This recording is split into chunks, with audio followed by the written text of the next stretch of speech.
Hello everyone and welcome back to another video from Crazy Gamer.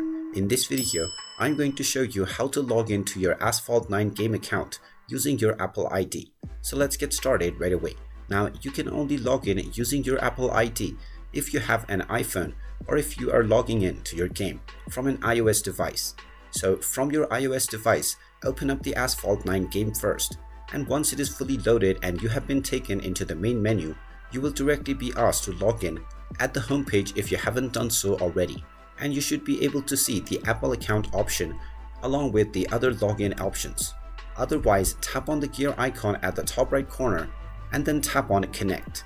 You will now find the Apple account option if you are using an iOS device.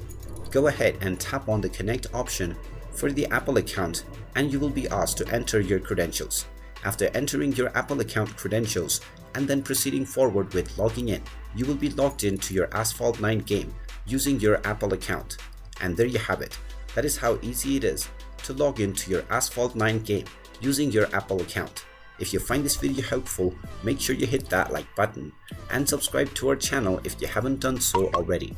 Also ring that notification bell to never miss another update from us. Thank you for watching and I will see you again in the next video.